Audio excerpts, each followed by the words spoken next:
Ja, herzlich willkommen. Ich bin hier mit Chad Spunj von Australien, bekannt als Kommentatoren, wo wir hier dabei haben.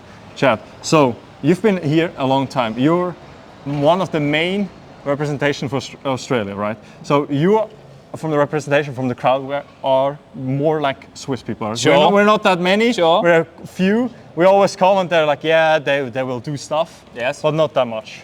So this major. How do you enjoy it so far? How do you think the development has been with more of the tier 2 or let's say that non-partners, like you like to say, came up and proved that they're ready to improve the tier 1 or the higher CS scene? I think that I'm not as hard stance on it as everybody else. It's like, I only want to see G2 and the big teams in the arena. I think that we would be great to have a perfect bracket, and there'd be a lot of fun storylines that we could have in a perfect bracket in a big arena. But I think this reminds everybody what Counter-Strike is, right? It's the game of the people. And the hard work of the people definitely paying off some of these smaller organizations or, teams that I don't know if years ago we would have even called them organizations, right? This is kind of more grassroots stuff. Look at Into the Breach. It's grassroots, essentially. Like, this is a org representing a whole region. It represents the UK. It's not a conglomerate. It's not this massive thing. So I've been, I was gonna say very happy. I've been happy. I think I'm content. Things are going well. It's Counter-Strike. This is what you have to expect. I know. I listen to your podcast, Talking Counter, when I work. Dude, that shit is so good. That's my favorite podcast. I would wish there was a live version. Thank you. I think it's more open. I think what is the best representation for tier 2 CS is Heroic. Okay. If you look at Heroic, you'll see Australis was always on top, right? Yeah. And Heroic came in, and I think Heroic proved that tier 2 teams can confirm, they can get in, and they can prove themselves, and they can stabilize. Okay. I think it's just like Bad News Eagles. Yes, they are maybe not in every tournament. They're not every Blast. They're not every ESL tournament. But they can compete. They can compete. And I think what the biggest change is, newer players, I think the firepower. The firepower is the big difference. I think the older players, they have the system, they know the utility, they know how it works, right? They know, okay, this is a LAN, this is a playoff, this is how it works. But I think the firepower from newer players and young players, sometimes it doesn't get respected, right? So you're just saying they shoot harder? Yes. You look at Boros, you look at Rigon, you look at even Storm. They were like, yeah, there's the small teams. And then they came up and they hit heads, right? Sometimes, like I think Guardian, it was a long time ago, it was 2019, I'm not sure you remember, it said, sometimes it doesn't matter what you do, if you kill them, you fucking win. And I think that is the reality we live in currently. No, it's true. One of my favorite victories I had, even though it was a best of 2, but when we beat Fnatic, it was with Olaf and Crimson stuff at Gfinity, so we only won a map. But they said after, they were like, man, you guys shot so fucking hard. Like because that's what we did. We just shot. Like, we were aggressive. We took fights. We were taking initiative, and you see that a lot from the tier 2 teams. And I like the example that you brought up of Heroic here. So does that mean you think Heroic are going to win? Nice romantic way to finish it at the major with all the upsets. Heroic win. The thing is, you're wearing a FaZe jersey. Yes. Be careful now. Okay. So the thing is, I started enjoying FaZe as I used to be a console player. Okay. In 2013. So you're about that 360 no scopes. No, yeah. Dude, I hear that. I used to hear that all the time. I switched to CS:GO in 2016 when FaZe bought that team with Jakem, AZ. Okay. It was Makelele and Fox. Rain was Dude, there. Yeah, and Rain. Dude, like FaZe, I'm loyal because it's that they brought me the joy of CS. Okay. They brought me the joy of you, of Janko, of sometimes Kassad, of Mirik. They brought me all these players, these tournaments, these people I meet, and I think that is the loyalty. I know loyalty is sometimes a two-edged sword. Sure. But I think for me, I think that was what brought me into it, and I think Heroic put. I think the system, the players, Shush and Yabi, they integrated more. I think they are in form. I think they will win. But FaZe, you can never count them out, right? Okay, you have the talent. Yeah. You have the talent. Maybe you don't have that top creme de la creme, the best, the superstar. But sometimes a good rifler, a really good rifler, if you look like Excel, Rain at drops, it can make a difference, right? Sure. Some clutches, like even like Alexi B on that Apex game, it showed sometimes. Sure, yeah. It's just you need that. It's quality. when and where your impact is, right? Yes. It's when that is really what makes a difference. And 100%. I think has the potential, but it really needs twists. Has been struggling a bit this tournament. He's a big game player. Watch I Russ. know. Watch Mr. Van Dolken just step onto that stage, roll his big Canadian dick and slap them all around. I hope that Wait, tomorrow... I would think Heroic's going to win. What am I saying? No. So I hope tomorrow it may be... There's a bit of magic in the arena, right? Full face. Maybe it rains a bit. It sprinkles and it then starts. What's the weather forecast? And then we never know. In the arena, maybe you want it to rain in the arena? Maybe there's from Norway there comes like this front. This is Sydney, not Paris. Sydney is maybe it's the wrong continent a bit. Well, that's what happens. I've been living in Europe for 6 to 7 years, and I still have an Australian SIM card. Really? Yeah. How? How is that working? Because I'm an idiot. Isn't that... Here we go. Next 10 days. No rain. No rain. Okay. It's beautiful. Hey, don't say it. I'm maybe sorry. it drizzles and then it rains in the arena. Okay. Maybe we will see it. All right. But I think this is the biggest chance Heroic has had in the last few years. I think I've been critical of the drama that happened, but I think Cadian and the boys... You can say his name, it's okay. Yeah, you can say London, I think, it's okay. Honda, and it's not even Honda, it's also the new coach that they have. The new coach? Yeah, he will also got banned. At Astralis? Yes. Oh, I thought we were talking about Heroic. You were talking about Castle. No, but I think with the Heroic and Astralis drama that I had, I think now it's a time for Heroic to prove that they are the best Danish team, which they are since years. Yeah. And I think it's time for them to get a Danish crowd to show what they are and finish this and start in a good CS2. Okay. But then you have the face chance to maybe be a two-time to show that Twist is the best NA player that we'll ever get. Yes. That we have Kerrigan to show that he's one of the best IGLs, if not the best of the later stage of CSGO, that he's the best IGL. But then you also have in the city of love, La Ville d'Amour. So you think it's romantic? Yeah, there's also the chance for romance. Okay. And I think those are the big three, which we'll see. Because I think for Apex, yes, you have Jacob, you have Siko who have been there, and you also have Samda Young from Monte who has been there. But I think our Boros, our Vorok, they're not ready. Are they ready? They're not and ready. I don't think they're even Cypher. It's hard. I think UKCS. Yes, you get yelled at. Yes, you can get taunted. You can be bullied. You can drink.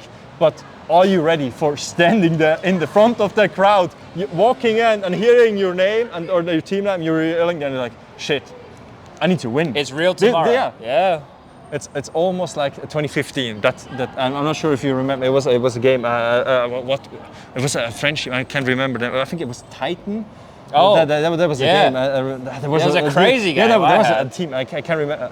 Maybe it was a. Was it Tyloo? No. It was a game. I think it was a team from Oceania that also showed big. Yeah, immunity. Yeah. Immunity. No. Yeah, maybe it was Vertex, Greyhound, Order, or any of the other. Yeah. Yeah, no. I think there is a chance that one of these teams, because you can never underestimate young players. It's true. But you're right about the playoff situation, though. The stage changes everything. Yeah, maybe like we say, they shit their pants.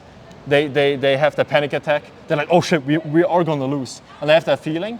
But I think if they don't care, because Interbeach, they know they're not the favorite. Sure. They know they don't have the home crowd. There's no pressure. But I think that is where you can punish them, where you can show if the first game goes good, the first half goes good, the first 5 rounds. I think that can change something. Yeah, and I think that momentum. Is, it's momentum. Yeah. It's all going to be momentum. Yeah.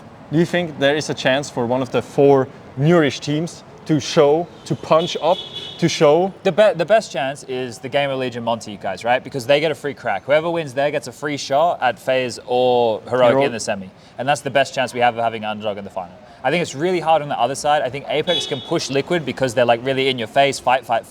But Liquid are big stage players. They have everybody on that team who's, besides OC, Yakinda hasn't played that many stage games either, but like the other 3 are fucking like gods at it. But you cannot underestimate. I think what Yakinda has, it's that he's ready. He doesn't care. I feel like sometimes I have that image. Ikinda is like he's in the trenches. He doesn't care about the mud. He goes in, and I think OC Ikinda has been really good for that team. Not because he also second calls or main calls some maps if he's feeling it. But I think for OC, it's also good to have a player who's there who's like, yeah, we're going. I don't care. Sure. I'm gonna fight. We're gonna push. I'm gonna take a crack. Definitely. I think for OC, it has shown as also in the legend stage that he has the caliber. Yeah. I think he has the talent. I tried to jazz him up today. I saw him. I said, "OC, you ready to walk out on this stage in front of 10,000 people and just fucking?" I tried, because he's a quieter guy, right? But he's definitely got some fire in his belly. So I think Liquid are exciting. I think Liquid versus Vitality semi is great. I think if we get Vitality in the final, it's probably the best, and then it has to be against FaZe or Heroic. I think that is the dream from everybody. But it cannot. Exactly. There will be an upset. It's just about where the upset is. So we'll see where the upset comes through. What I'm also really interested in, I know on Greyhound, yes, they're the boys. Yeah. They're the representation. Yeah.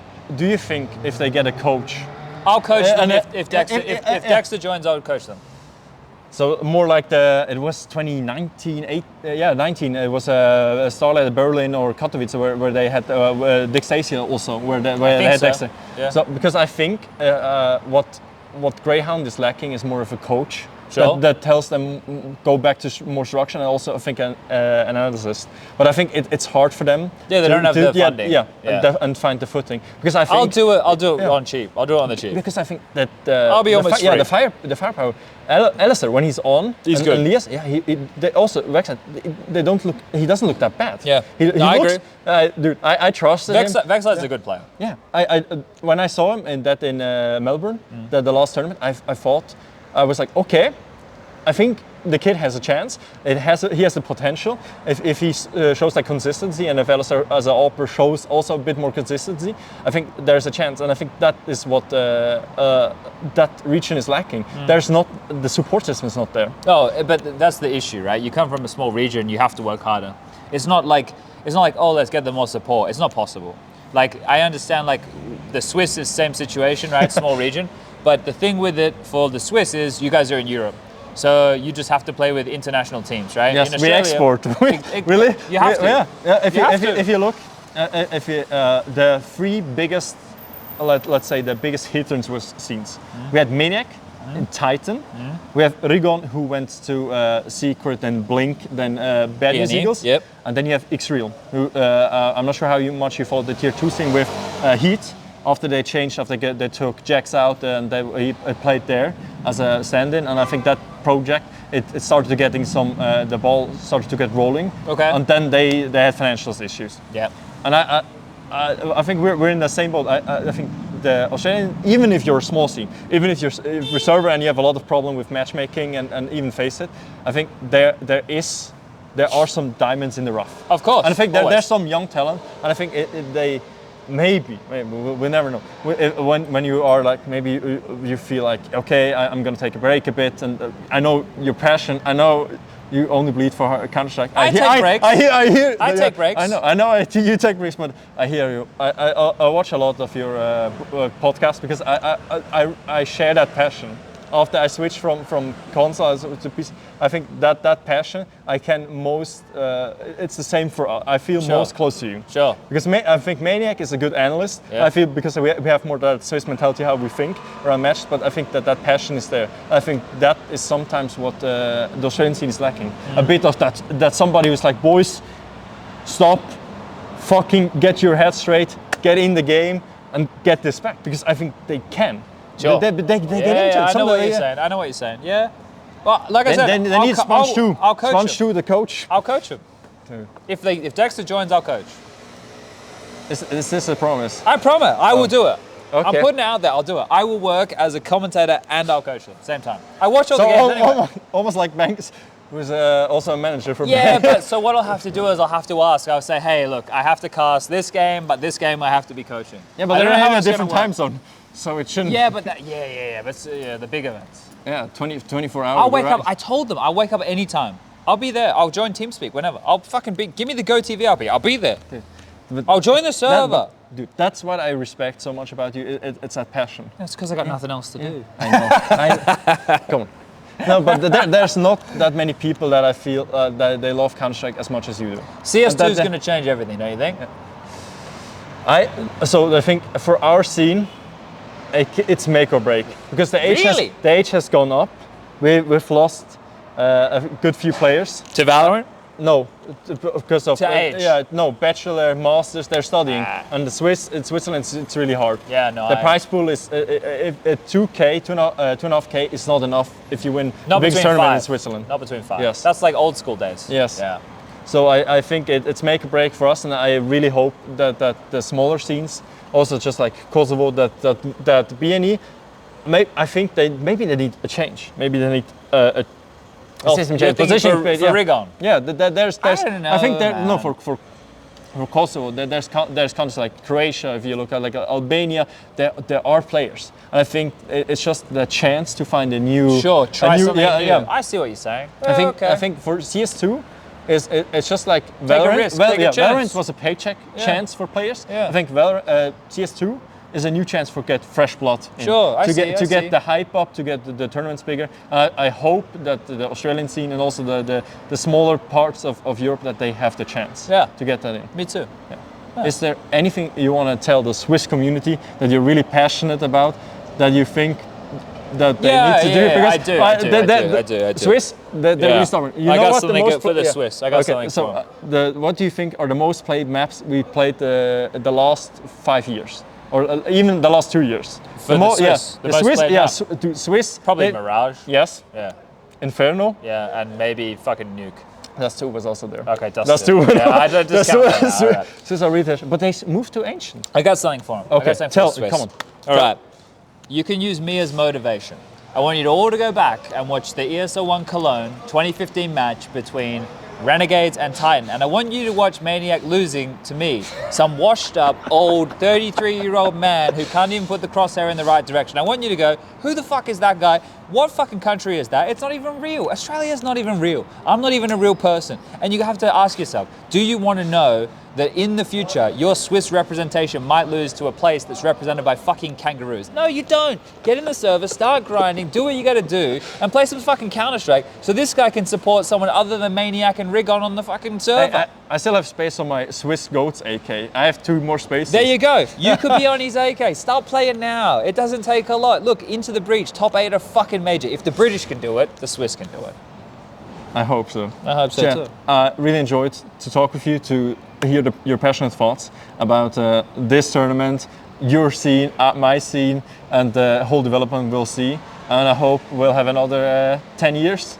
Me too. And Thank you for your time. Yeah, we have a grey beard, grey hair, and we'll see us and we'll still be going. Yeah. Beautiful. Hey, 2024 Copenhagen. Why we'll not? be there. I'll see you there. I hope so. Thank you very much. Thank you. Das war's mit dem Chat. Ich hoffe, ihr habt etwas mitnehmen. Ihr habt gesehen, die Position, die wir hier gesehen haben von unseren Kollegen vom Caster Analystentest und von Ozeanien. Und dass wir uns eben werden sehen, unsere Schweizer Spieler werden sehen und dass wir vorstellen werden sehen in CS2 und dass wir ready sind, eine Schweizer Repräsentation weiterzuschicken und dass wir uns werden zeigen, wo wir stehen. Danke fürs Zuschauen. Mit dem würde ich mich verabschieden hier von Paris für das letzte Interview. Merci.